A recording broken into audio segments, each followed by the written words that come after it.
안녕하세요. 예, 저는 가야TV 윤덕현이라고 합니다. 반갑습니다. 이렇게 오전에 일찍 와주셔서 감사드리고요. 이 세계 최대 비건 박람회라고 들었는데 정말 규모가 큰 것 같아요. 오늘은 그동안 제가 동물과 채식 관련해서 해왔던 활동들 소개하고 여러분들과 나누는 시간을 좀 가져볼까 합니다. 예, 몇 해 전에 그 한 배달업체에서 치킨 감별사라는 컨셉으로 치믈리에라는 단어를 만들어냈더라고요. 보통 이제 포도주나 이런 거 감별하는 사람은 소믈리에라고 하잖아요. 근데 치킨 맛을 감별하는 치킨 감별사 자격시험을 봤어요. 이게 아주 뭐 공신력 있게 한다라기보다는 뭔가 약간 이제 코믹한 컨셉 같은 걸 많이 섞어서 이런 행사를 벌였던 건데, 거기에 이제 이 동물보호 활동가들이 이 시험장에 들어가서 시위를 벌였어요. 그래서 그거에 대해서 이 회사가 활동가들을 고소를 했고, 그 고소한 것에 대해서 이 활동가들이 다시 항의를 하러 그 이 회사 앞에 모여서 이제 시위를 하는 그런 현장이었는데, 제가 찾아가서 영상에 담았어요. 그 원본보다는 좀 짧게 제가 편집을 했는데 여러분들께 먼저 보여드릴게요.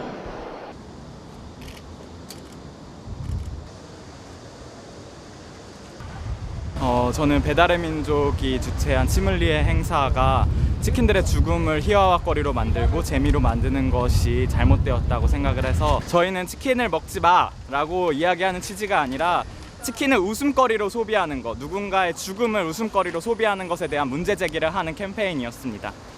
저는 4년 동안 닭을 키웠습니다. 길거리에 버려져 있던 병아리였지만 집으로 데려와 계속 키우니 닭이 됐습니다. 그런데 계속 닭을 키우면서 내가 닭에 대해서 너무 모르고 있다는 걸 깨달았습니다. 어쩌면 길거리에서 매일 보는 것이 닭인데 저는 닭에 대해서 아무것도 몰랐습니다. 그래서 제가 키웠던 4년 동안 저의 반려닭으로 지냈던 모모가 알려준 닭들의 이야기를 들려드리겠습니다. 닭은 높은 곳을 좋아합니다. 닭은 흙파기를 좋아합니다. 닭은 모래를 파서 자신의 깃털을 부비면서 찐득이를 떨어뜨리고 세균을 떼어냅니다. 닭은 높은 곳에 올라갔을 때 큰 목소리로 꼬끼요 하고 우는 것을 좋아합니다. 닭은 서로의 사회를 이루고 서로의 얼굴을 알아보고 각자의 서열을 모두 외울 수 있는 굉장히 똑똑한 동물이란 것을 닭에 대해서 너무 몰랐습니다. 동지들이여, 함께 나아갑시다. 이 땅의 모든 억압받는 생명들이 해방될 그날까지.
저는 이건우 활동가의 이 활동을 찍고 나서 몇 년 후에 옥자라는 영화를 봤는데 이건우 활동가가 생각이 났어요. 영화 옥자는 뭐 많이들 보셨겠지만 자신이 사랑하는 한 친구를 구하기 위해서 미국의 도살장까지 쫓아가서 친구를 구하려 하는 그런 영화입니다.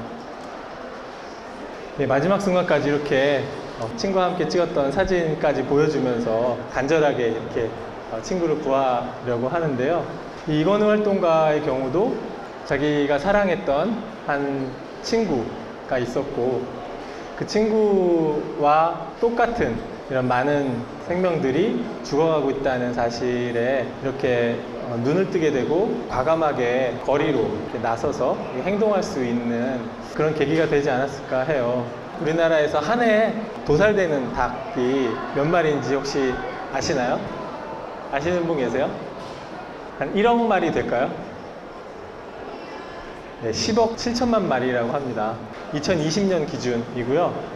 이런 이제 눈동자를 보면 두려워하고 죽기 싫어하는 그런 생명이라는 걸 그냥 직감적으로 알 수 있죠. 1년에 10억 7천만 마리라고 하는 건 계산해 보니까 하루에 270만 마리가 도살되고 있더라고요. 제가 2016년도에도 이 수치를 들었는데 그때는 한 해에 7억 마리 이렇게 소비된다고 해서 정말 깜짝 놀랐거든요. 근데 한 5, 6년 지나고 나서 이제 10억 마리를 돌파했습니다. 이게 엄청나게 가파르게 증가하고 있다는 거고 이렇게 소비하기 위해서는 또 그만큼 도살하는 시스템도 더 갖춰져야 하는 거잖아요. 물론 이제 닭뿐만 아니라 다른 동물들도 마찬가지고요. 이 돼지, 이 스톨 사육 이런 거 유명하죠. 제 인생에서 가장 큰 영향을 준 사건을 꼽으라면 이 도살장에 갔던 것 그 체험을 이야기할 수 있을 것 같아요. 제가 직접 도살장에 가서 거기서 찍어온 영상을 좀 보여드릴게요.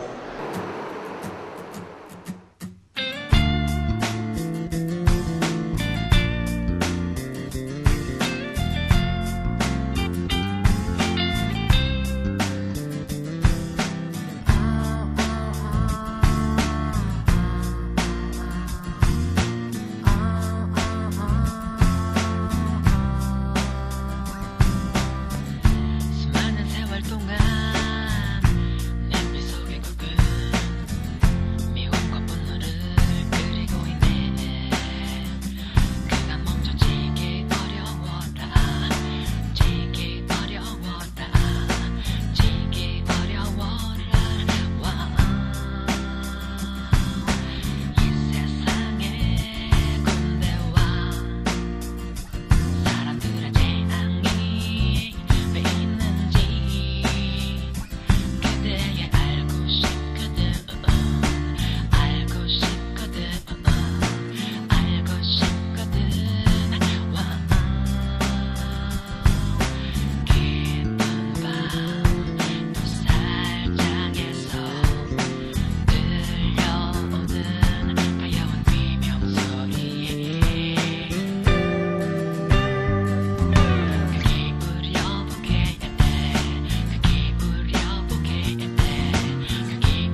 또 그때보다 훨씬 더 많이 이런 도살장이 돌아가고 있고 저 컨베이어 벨트가 쉴 새 없이 돌아가고 있는 걸 생각하면 참 안타깝습니다. 이제 10억 마리를 돌파했는데 얼마나 더 많이 이 닭들을 이렇게 죽여야 하는 건지, 제가 이렇게 도살장에서 느꼈던 충격이 굉장히 오랫동안 기억에 남고 제 삶에 영향을 많이 주었어요. 근데 그 이후로 이 영화를 보면서 제가 위로를 많이 받았어요. 클라우드 아틀라스라는 영화인데 여러 개의 에피소드가 있는데 그 중에 이 베드나 씨가 연기한 미래 시대의 이야기가 있는데, 그 인류가 이 복제 인간들을 계속 이제 다량으로 복제를 해서 노동력을 착취하고 도살해서 단백질의 원료로 쓰는 그런 사회가 그려져요. 거기서 이제 복제 인간인 이 주인공이 이 그 도살 시스템을 보는 그런 장면이 있어요. 도살장 벽이 유리로 되어 있다면 사람들은 모두 채식주의자가 될 것이다. 우리가 이렇게 많이 먹는 고기가 어떻게 만들어졌는지를 사람들이 좀 더 알게 된다면 지금처럼 이렇게 고기를 너무 당연하게 여기지는 않게 되지 않을까 생각해 봅니다. 네, 처음부터 너무 무거운 분위기로 시작을 했는데요. 분위기를 좀 바꿔보겠습니다. 그동안 유튜브 채널, 가이아TV 채널을 운영하면서 많은 사람들 만나서 인터뷰를 해왔어요. 보통 수행이나 명상, 치유, 채식 이런 관심사를 가지고 사람들 만나왔는데요. 그 내용들을 좀 추려서 한 권의 책으로 출간을 하기도 했습니다. 이 내용 중에 채식과 관련된 영상들이 있고 그걸 좀 모아서 편집한 영상을 보여드리겠습니다.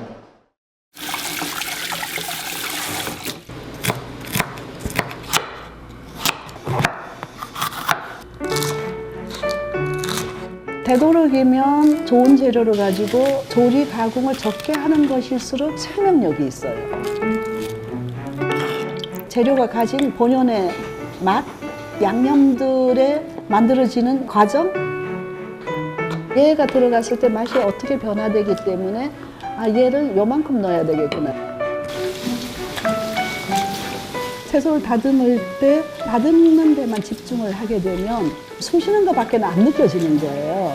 명상의 그냥 연장선상이에요. 먹는 것이 단순해지면 생각도 가벼워지고 몸도 가벼워지고 그 안에서 나의 충족감은 더 커지더라. 그래서 삶이 즐거워져요. 쾌활해져요.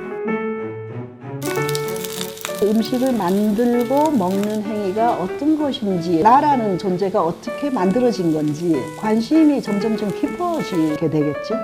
음식을 만드는 사람은 힐러이고 샤먼이다.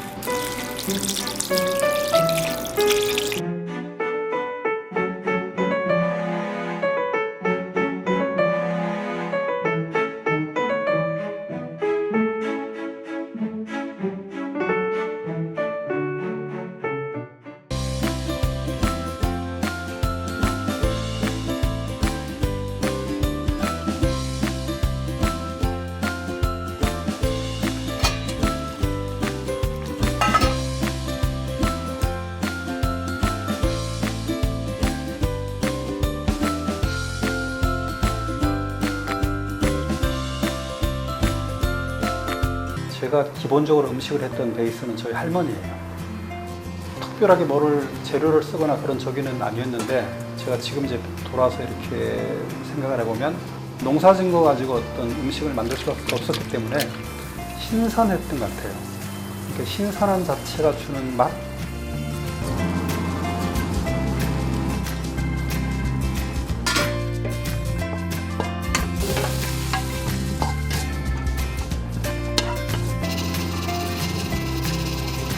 여기 오시는 고객들에게 40분 이상 식사를 하고 가라고 제가 말씀을 드립니다. 일단 오래 씹어 먹으면 그 안에 들어있는 아주 작은 성분까지도 다 흡수할 수가 있겠죠. 그대로 매 순간 일어나는 일을 느끼면서 식사를 하는 것, 그게 아랍사림 식사법입니다. 누구나 할 수 있어요. 굉장히 빨리 드신 거예요? 제발 좀 놔요, 젓가락이. 채식을 실천하시는 분들 중에는 이 요리를 하고 뭐 음식을 먹는 이 행위 자체를 명상으로 생각하시는 분들이 많으셨어요. 여기 이 자리에도 채식하시는 분도 많이 계시겠지만 채식을 하면 일단 머리가 되게 맑아지는 것 같아요. 그죠? 저도 마음이 왠지 편안해지고 그게 왠지 아까 그 보여드렸던 그 도살장에서 죽어가던 그 동물들이 그 어떤 상태로 죽겠어요. 굉장한 두려움과 공포 속에서 과도한 막 그 스트레스 호르몬의 그 범벅 속에서 그렇게 죽어갈 텐데 그 고기를 그대로 계속 먹는다는 건 그 스트레스와 두려움을 그대로 먹는 것이 아닐까 하거든요. 대한민국에서 매년 유기되는 동물이 약 10만 마리라고 합니다. 제가 인연을 맺게 된 한 보호소가 있는데 재정적으로나 여러 면에서 열악한 상황입니다. 이 보호소가 어떻게 운영되고 있는지를 좀 들여다보니까 우선 좀 약도가 필요하겠더라고요. 위치가 너무 미로처럼 막 돼 있거든요.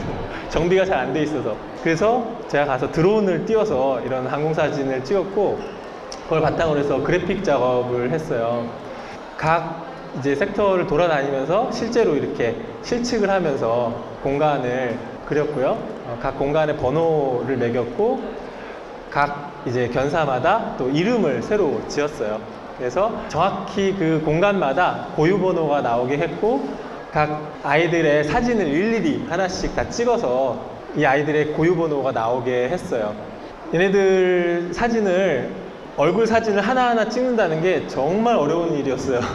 애들이 수십 마리가 막 섞여가지고 돌아다니기 때문에 사진을 엄청 많이 찍어야 됐고 저는 사진을 찍는 일까지 했고 이제 이걸 사진을 가지고 분류하는 건 또 다른 봉사자분이 하셨어요. 이런 사례를 여러분들께 말씀드린 이유는 굉장히 좀 난감하고 어려운 그런 상황이잖아요. 근데 이걸 한꺼번에 바꾸기는 어렵지만 내가 가진 뭐 재능이나 뭐 시간이든 돈이든 뭐 SNS 홍보든 뭐 기도든 내가 할 수 있는 작은 일을 좀 시작하는 거는 좀 상대적으로 쉽지 않을까. 어려운 상황에 있는 이런 보호소들 입장에서는 진짜 단 한 분이라도 이렇게 작은 실천이라도 한다고 하면 굉장히 반가워 하실 거예요. 프로젝트 프리 더 베어 동물자유연대라는 동물단체가 국내 사육곰과 관련한 활동을 진행하고 있는데 이 활동을 기록하는 장편 다큐멘터리를 지금 제작을 하고 있어요. 이 프로젝트에서 저는 이제 전체를 총괄하는 프로듀서를 맡고 있고 이렇게 최근에 22마리를 미국에 있는 생츄어리 야생보호소로 이주를 시켰어요.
이 감독님이 미국에 방문해서 이 영상을 찍어 왔는데 이 장면을 보고 굉장히 가슴이 뭉클했어요. 그 이유가 애들이 이제 평생을 이 뜬장이라는 곳에서 살아왔거든요. 태어나자마자. 이 동물은 맹수예요. 발톱이 막 있고 힘도 세잖아요. 그래서 일반 다른 동물들과는 좀 달라요. 한번 여기 들어가면 나올 수가 없어요. 죽어서야 나와요. 철제 뜬장에서 계속 살고 있기 때문에 이 발바닥을 보면 다 이렇게 갈라져 있고 너무 처참한 수준이에요. 항상 이런 철제 이 뜬장만 밟고 있다가 이렇게 땅을 밟는 게 처음인 거예요, 이 아이는. 그래서 이렇게 영상에서 보셨듯이 굉장히 좋아하거든요. 동물이, 이 생명이 땅을 밟는다는 게 너무나 당연한 건데 이 아이들한테는 너무나 특별한 첫 체험이었던 거예요. 이 아이는 지난 3월 정도에 태어나서 지금 한 4개월 정도가 되었는데 석곰이라는 이름의 아기곰이에요. 저도 이제 프로듀서이긴 하지만 가끔씩 이렇게 현장에 촬영 감독으로 같이 참여를 하고 있는데 이 아이는 그 뜬장에서 태어났어요. 5마리와 같이 태어났는데 이제 아무래도 이게 그 농장주가 불법으로 증식을 한 거라서 이제 쉬쉬하면서 있다가 4마리가 죽었어요. 그리고 혼자만 살아남아서 지금은 한 동물원에서 지내고 있어요. 긴급 구조되어서.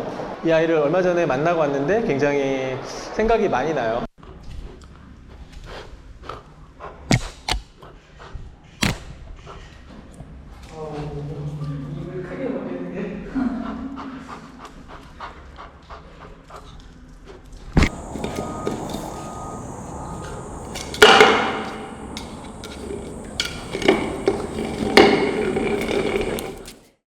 요거 보면 나도 반달곰이다 이런 얘기 하는 것 같지 않아요?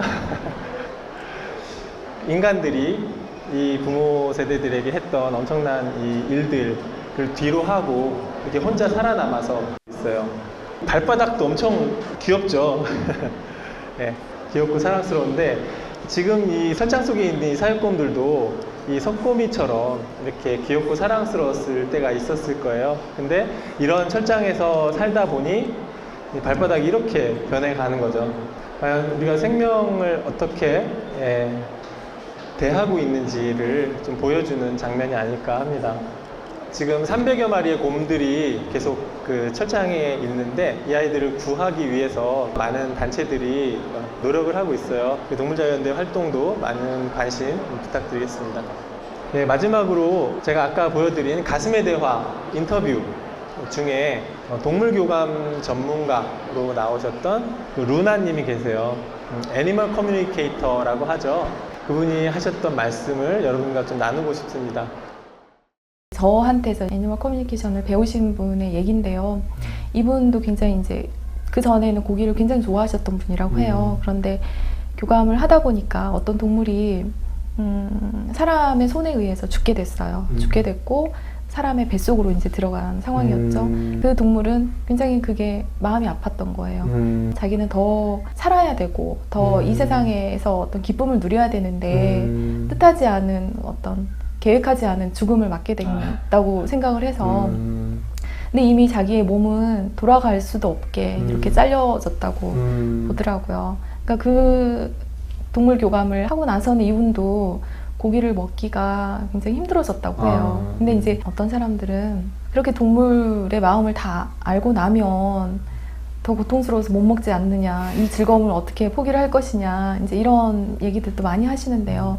사실은 먹지 못하는 그런 내가 포기해야 되는 그런 상황이라기보다는 내가 이제 알게 됨으로 인해서 이 동물들을 내가 먹지 않고도 사랑할 수 있구나라는 더 긍정적인 방향으로 나아갈 수 있다는 점에서 나의 어떤 욕심의 희생이 아니라 그 더 큰 사랑을 볼 수 있는 그런 기회가 될 거라고 생각을 합니다.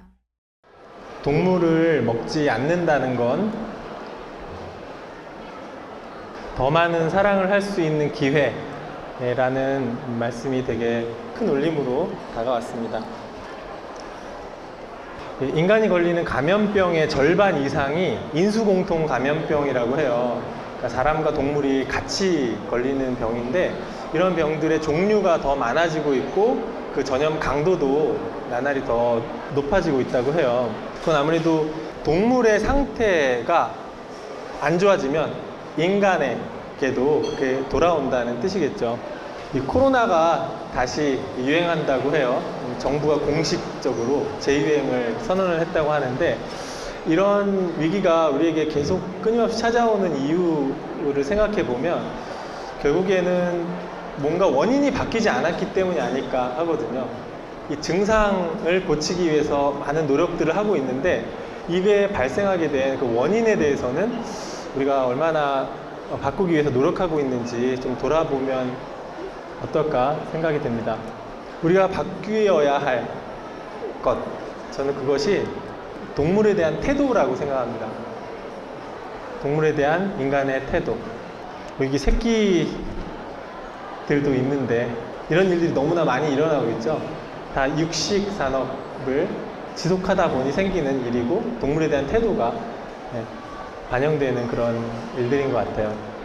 그래서 이런 면에서 이런 위기를 극복하게 해주는, 근본적으로 극복하게 해주는 가장 강력한 백신은 바로 사랑이 아닐까 합니다. 동물을 착취의 대상, 먹는 대상이 아니라 공존의 대상, 사랑을 나누고 교감하는 그 대상으로 바라볼 때 우리가 지금 맞이하고 있는 이런 위기가 진정으로 극복되지 않을까 합니다. 오늘부터 더 큰 사랑을 해보시는 건 어떠실까요?